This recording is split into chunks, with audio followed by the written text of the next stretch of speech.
امام حاکم نے لکھا نا کہ ادھر حضور کا وصال زہری ہوا، ادھر سے ایک دیہاتی مدینے میں داخل ہوا۔ امام حاکم نے لکھا اس نے صحابہ کرام سے ملاقات کر کے کہا میں نے حضور کو ملنا ہے۔ اسے بتایا یا لگتا ہے تو نایا ہے، مدینہ کا باسی بھی نہیں۔ اس نے کہا نہیں، لیکن یہ بھی خبر لگتی ہے لگتا دیہاتی ہے تو عربی ہے۔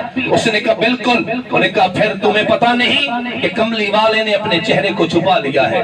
حضور کا وصال زہری ہو گیا، اب وہ تڑپ گیا، مچل گیا، وہ رونے لگا۔ اس نے کہا اگر حضور نے اپنا چہرہ چھپا لیا، میں تو رب کا قرآن پڑھ کے آیا تھا کہ جب جانوں پہ ظلم کر بیٹھو مصطفیٰ کے در پہ آؤ۔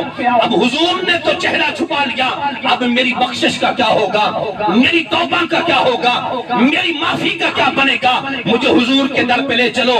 اور میں سرکار کے قدموں میں بیٹھا، امام اتبی کہتے ہیں میں بھی بیٹھا تھا۔ اس نے حضور کے قدموں میں سر رکھ کر کہا یا رسول اللہ سمیت اللہ یقولو ولو انہم اذ ظلموا انفسہم جاؤ، میں نے تو رب کا قرآن سنا ہے کہ جب جانوں پہ ظلم کر بیٹھو کہیں نہ جاؤ، مصطفیٰ کے در پہ آؤ۔ اب آپ نے چہرہ چھپا لیا تو میری توبہ کا کیا ہوگا؟ فرمایا وہ اٹھ کے گیا۔ امامت بھی کہتے ہیں مجھے مصطفیٰ کے روزے سے آواز آئی یا عتبیو الحق العرابی فبشرہ بالجنہ قد غفر اللہ لہو۔ اس دیہاتی کو ڈھونڈ، اسے کہے دل چھوٹا نہ کر، تیرا کام تھا در محمد پہ آنا، محمد کے در کے صدقے ہم نے تیری ساری خطاؤں کو معاف فرما دیا ہے۔